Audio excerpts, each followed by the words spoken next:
Hi, I'm Charlotte and this is Type Mama Tries to Read, and I'm going to do a super quick book haul because I've got 17 books that I have been waiting to share. Some of them are way over a month old, but more than I would like to admit have come this month. So unless I want this video to be like half an hour long, I am quite literally going to whip through them. I'm not going to say all that much because I fully intend to read all these books. So then I'll just be able to talk to you about them once I've actually read them.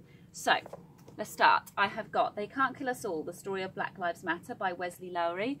I kind of want to read a book about Black Lives Matter from a female perspective, but this sort of just came into my line of sight and I had to have it, but I need to also get something to accompany that. So that's that one. It's in the gorgeous orange series. Let me know if you've read that one. I've got two books that are relating to trans experience that also accompany my book by C.N. Lester that I've recently reviewed, which is Trans Like Me. This one is Tomorrow Will Be Different, Love, Loss and the Fight for Trans Equality by Sarah McBride. So as far as I know, and I don't know a lot about Sarah McBride, she posted a Facebook post talking about her transition and it went viral, and then from there on she became quite heavily involved in activism to fight for trans equality. Also, I love this cover. So I've seen this a lot on BookTube. I feel like this is going to be a good read. This one I can't remember where I found it. I think I might have just found it while I was on Hive. I bought these ones from Hive Bookshop, which is an internet seller. But also you can give some of the proceeds to an independent bookshop. This is Becoming Nicole, The Extraordinary Transformation of an Ordinary Family. And this is about twin boys that were born within a military family, and then one of the boys declared that they felt that they were a girl. And so Amy Ellis Nutt has sort of documented the story of what happened when this quite traditional conservative family ended up having this experience and ended up actually following their daughter and embracing her identity. I think it's quite a positive story, so I'm looking forward to that one. This is a really weird one. I was in Waterstones bookshop and I wanted to buy something, and actually there wasn't anything in the front of the bookshop that was really speaking to me, and I ended up getting this book called The Psychology of Time Travel by Kate Mascarenhas. And I don't usually buy books like this. It's kind of sci-fi. It's about 4 female scientists who invent time travel back in the 80s. Oh, not in the 80s, back in the 60s. And then I think they all go their separate ways. Various sort of tragedies befall some of them. And then in 2017, they have a message from the future that I think it's about somebody that might, about a woman's violent death, which presumably happens in 2018 because the other time scale is 2018, sort of charting this violent death.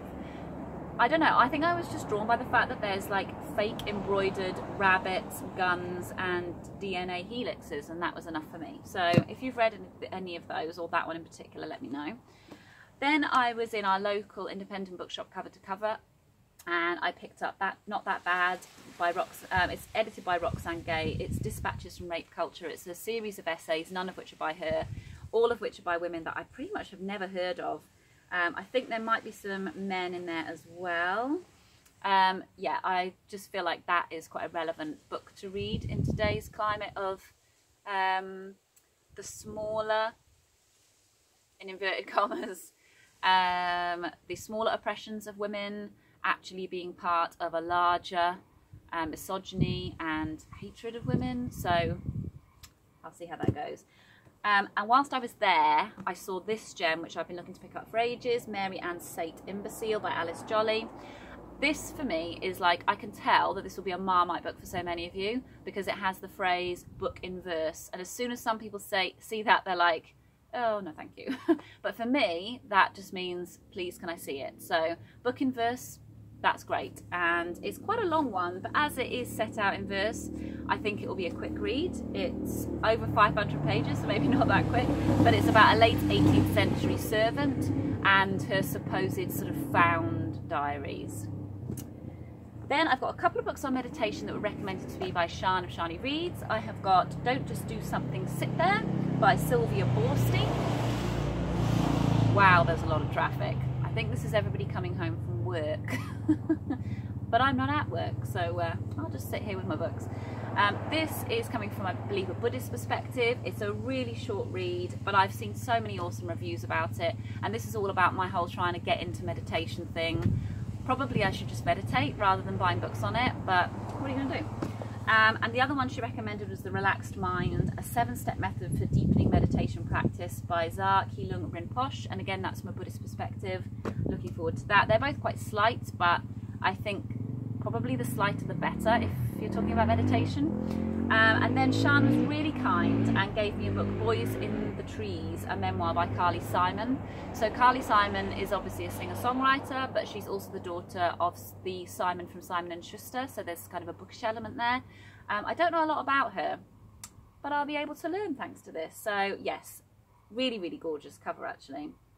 And the sort of tagline is rock star, poet, feminist icon, seductress, survivor. Awesome. Then I've got a few books that kind of tie in with each other. I've got Flash Count Diary, a new story about the menopause by Darcy Stank. And I kind of feel like this appealed to me because I know so many women who are going through the menopause at the minute, and they have had such negative experiences, both with loved ones, partners, but largely with the medical professionals. Obviously not all medical professionals, but I think it's fairly well documented that women are not getting support, and we've had a lot of press in the UK about the menopause in the last month or two, highlighting the fact that women genuinely feel quite lost in that experience. So I feel that this will be a really good read for me and able to support them, and then I'll hopefully lend it to the people I know who might get something out of it. Kind of tying in with it, I guess, is Period Power, Harness Your Hormones and Get Your Cycle Working for You by Maisie Hill. I was really drawn to this. I don't know, now I've got it, I can see that it is massively technical, which I'm actually a bit relieved about because I went through a number of years of infertility. I kind of feel like I know an awful lot about how the female body works, because you end up just teaching yourself as much as you can about what, you know, what goes where.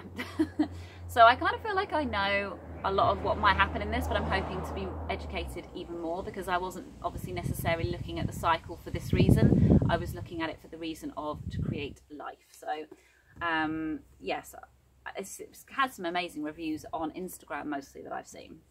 And then again, what a lovely package this was in the mail. This one I've seen on Instagram a lot as well, and on BookTube. This is Vagina, a Re-Education by Lynn Enright. And I just love the cover of this. This arrived when my dad was home, and Stephen hijacked the parcel and accused me of possibly spending too much money on books this month. So I got him to open the parcel and reveal what the books were, and it was very, very amusing. Actually, my dad and Stephen didn't really bat an eyelid, so the joke's on me. But yes, I feel like this is going to be good. Again, maybe I will know it all. I don't know. I'll get back to you. I also got a book called Mothership by Francesca Segal. I definitely saw this on Instagram. I'd really like to credit who I saw it with. I will have to double check and maybe put it in the show notes. But this is about a woman's experience of having twin babies, 10 weeks premature. And when she was in the intensive care unit, this is her sort of documentation of how that felt. I think it's going to cover a lot of stuff. It's actually been described as blackly comic, which I kind of like that she's taken it there. That it's empowering as it is fragile and precious.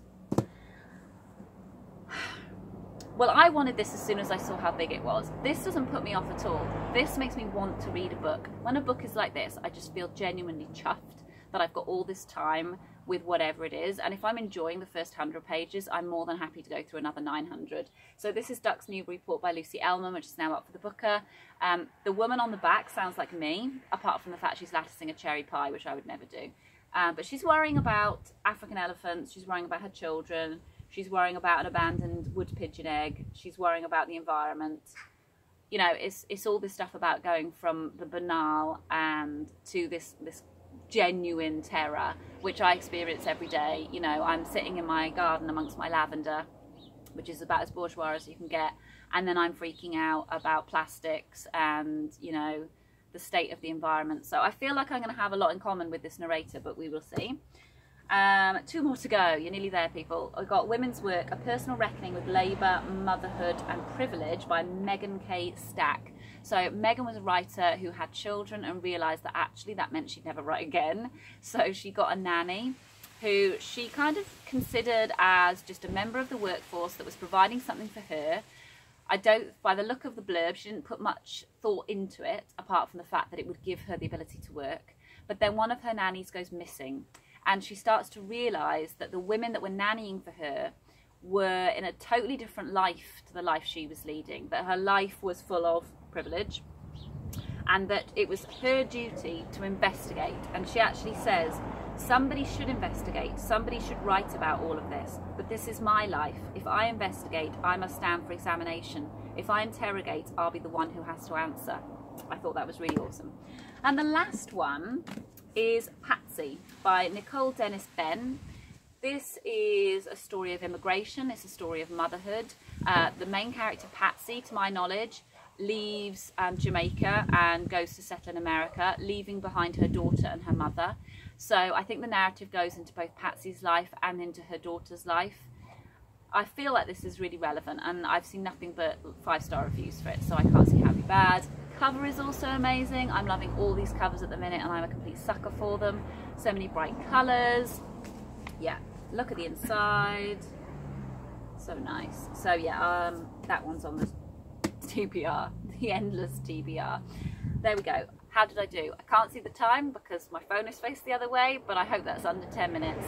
Let me know if you've read any of those, and I will catch you later. Bye.